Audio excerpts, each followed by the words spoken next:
السلام علیکم ورحمۃ اللہ وبرکاتہ۔ ہمارے معززین، اس دوسری ویڈیو کے ساتھ ہم آپ کی پیش خدمت میں ہیں۔ آج کا ہمارا موضوع جو بات ہوگی وہ ہوگی اولیاء کرام رضی اللہ تعالیٰ عنہ،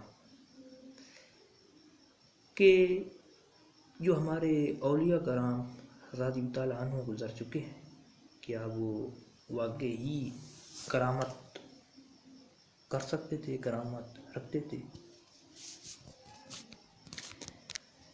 دیکھو، ان باتوں کا بھی قرآن مجید سے ہی ثبوت ہے، حدیثوں سے بھی ہے۔ کافی ایسی باتیں ہیں جن سے اولیاء کرام رضی اللہ تعالیٰ عنہ کی کرامات ثابت ہیں۔ اب جو ان کو جھٹلاتا ہے، جو نہیں مانتا ہے، اس کے اپنے نصیب۔ اور ان کو جھٹلانے کی ویسے عمومی طور پر ایک ہی وجہ ہے، سائنس، انگریزیت۔ اب انگریزیت کے اور اس سائنس کے مد نظر رکھتے ہوئے جو یہ تصورات ہماری یوتھ قوم رکھتی ہے، مجھے رکھتی ہے کہ ایسا انسان نہیں کر سکتا۔ تو اگر اس سائنس کے اعتبار سے اور انگریزیت کے اعتبار سے یہ ذہن رکھ لیا جائے تو پھر اللہ تعالیٰ کے معجزات جو ہیں ان کا جواب آپ کہاں سے لائیں گے؟ پھر آپ کو سائنس کی روح سے ان کا بھی انکار کرنا پڑے گا۔ پھر انبیاء کرام علیہ السلام کی معجزات، ان کا بھی آپ کو انکار کرنا پڑے گا۔ اس کے علاوہ آپ کو قیامت، مرنے کے بعد اٹھنا، جنت دوزخ ان کا بھی انکار کرنا پڑے گا۔ اس کے علاوہ آپ کو اپنا بھی انکار کرنا پڑے گا کہ ہم جس طریقے سے پیدا ہوتے ہیں اور ہم کیسے ہوتے ہیں، اور روح جو پھونکی جاتی ہے اس پیٹ کے اندر سے، پھر مٹی میں، پھر وہ زندہ ہو جاتا ہے۔ یہ ایسی ہزاروں باتیں ہیں، کن کن باتوں کا آپ سائنس کی روح سے انکار کریں گے؟ بھائی سمپل سی بات ہے، سائنس جو ہے وہ اپنے اس دنیاوی معاملات میں سائنس ہے۔ سائنس ایک ایسی چیز ہے کہ آپ کو بس یہ معلومات پہنچ سکے کہ اللہ تعالیٰ کتنی قدرت رکھتا ہے، اللہ تعالیٰ کیسے کیسے کام بناتا ہے، کیسے کیسے نظامات بناتا ہے، بس یہی سائنس ہے۔ لیکن جب سائنس اپنے آپ کو خدا تصور کرنے لگے گی یا لگتی ہے، پھر اس کی سائنسیت ختم ہو جاتی ہے، اور جب اس کی سائنسیت ختم ہو جاتی ہے تو اس کے بعد وہ لوگوں کو یہ جواب دیتی ہے کہ ایسا ہو نہیں سکتا۔ تو اس لیے ان انگریزیت اور سائنسی معاملات میں اتنا زیادہ نہ پڑیں۔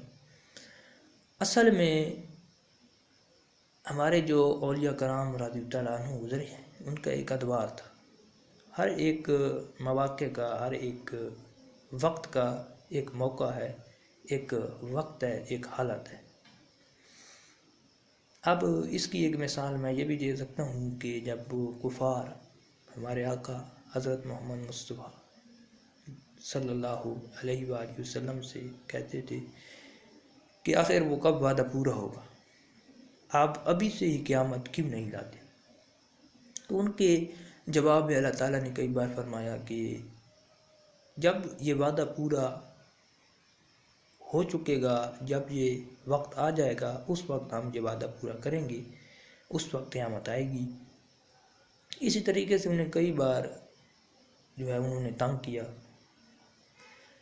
تو بات کرنے کا مقصد یہ ہے کہ یہ ایک ادوار سے چلتا آیا ہے، لیکن اب بھی ہماری اس روئے دنیا میں اولیاء کرام رضی اللہ عنہ ہیں، اور قیامت تک باقی رہیں گی، ولایت چلتی رہے گی، کرامات چلتی رہیں گی۔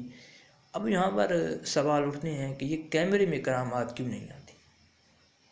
تو ان کے بھی جواب ہیں، اور جواب یہ ہے کہ یہ کیمرہ جو ہے ٹیکنالوجی ہے، اور یہ ٹیکنالوجی جب ایک انسان اس کی صلاحیت زیادہ ہے، ظاہری بات ہے ٹیکنالوجی سے۔ جب ایک انسان یہ صلاحیت نہیں اپنے اندر جذب کر سکتا، سماعت کر سکتا، اپنے اندر رکھ سکتا، سمجھ سکتا، تو یہ ٹیکنالوجی پھر کیسے یہ سمجھ لے گی؟ مگر دوسری طرف یہ دور کافی خطرناک اور خراب بھی ہو چکا ہے۔ بہت سے ایسے جھوٹے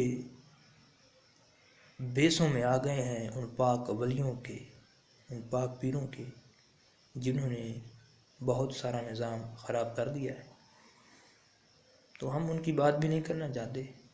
تو یہ کرامات اولیاء کرام رضی اللہ تعالیٰ عنہ کی جو تھیں، یہ واقعی میں تھیں اور یہ چلتی آئیں، اب بھی کہیں کہیں پر ہوں گی۔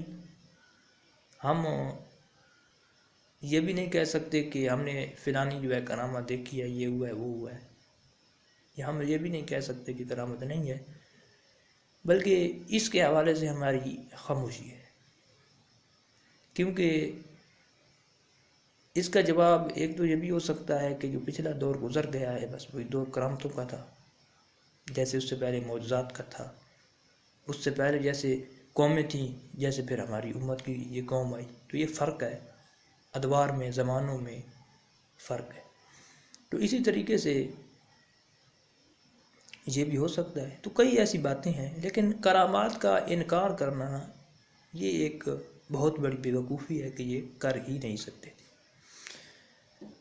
اسی طریقے سے غوث پاک رضی اللہ تعالیٰ عنہ کے بارے میں یہ کہا جاتا ہے کہ ڈوبی برات وہ کیسے لے آ سکتے ہیں۔ تو میں آپ ان سے پوچھنا چاہوں گا کہ حضرت سلیمان علیہ السلام کا ایک چچا زاد بھائی تھا، وہ ایک ولی تھا، اس کے بارے میں کسی کا اختلاف نہیں ہے کہ وہ ولی تھا یا نبی تھا، بلکہ وہ کنفرم ولی ہی تھا۔ تو وہ اتنا بڑا تخت جب زمین سے لے آیا تو ہمارے مصطفیٰ کریم جو اللہ کے نور ہیں، جو ان سب نبیوں کے سردار ہیں، امام ہیں، تو ان کے خون مبارک میں سے، ان کی اولاد مبارک میں سے آخر ایک ولی غوث الاعظم رحمۃ اللہ علیہ کیوں نہیں یہ کر سکتا؟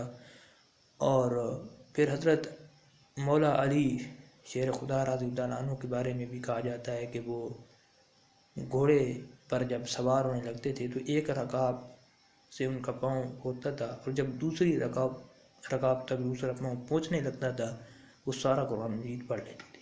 تو وہ کہتے ہیں کہ ہمارے اس پر بھی اختلاف ہے کہ اتنا بڑا قرآن مجید کیسے پڑھ لیا جاتا ہے۔ تو ایسی ہزاروں باتیں ہیں، کن کن کو جھٹلایا جائے گا، کن کن سے جو ہے بھاگا جائے گا۔ بات کرنے کا مقصد یہ ہے کہ یہ جتنی بھی کرامتیں ہیں، چاہے جتنی بھی بڑی کرامت ہو، اگر حضور سرور عالم صلی اللہ علیہ وآلہ وسلم کو دیکھا جائے اور ان کے پیر آل مبارک کو دیکھا جائے تو یہ ہماری نظر میں اور ہماری سمجھ میں تو ان کے سامنے کچھ بھی نہیں ہے، یہ تو ایک معمولی سی چیزیں ہوں گی، اگر وہ چاہتے تو اس سے بھی بہت بڑا کچھ کر سکتے تھے۔ اور یہ دنیا جو ہے، یہ نظامات جو ہیں، یہ کائنات جو ہے، یہ اسلام دین جو ہے، یہ اپنے اندر بہت وسیع میدان رکھتا ہے اور وسیع اپنے اندر چیزیں سمائے ہوئے ہیں جو ہمارے دماغوں سے، ہماری آنکھوں کانوں سے کونسوں دور ہیں۔ تو جو چیزیں دور ہیں ان کا اگر علم نہ ہو تو پھر بندہ ان کو جھٹلا دے تو یہ غلط بات ہے۔ یہ بہت وسیع و بلیغ جو ہے کائنات ہے، یونیورس کے بارے میں، تو پھر جب آپ ریسرچ کرنے لگتے ہیں تو کافی وہ گلیکسیز دکھاتے ہیں، کافی جو ہے وہ چیزیں دکھاتے ہیں، جس سے پتہ چلتا ہے کہ واقعی یہ یونیورس بہت بڑا ہے۔ اسی طریقے سے ہمارا مذہب اسلام بھی بہت بڑا ہے، اور اسی طریقے سے اللہ تعالیٰ کا نظام بھی بہت بڑا ہے۔ یہ بہت لمبے اور بہت بڑے معاملات ہیں جن کو کچھ لوگ تو بالکل مختصر کر دیتے ہیں کہ بس اتنا صحیح ہے، کچھ کہتے ہیں کہ یہ نہیں تھا، کچھ کہتے ہیں کہ وہ نہیں تھا۔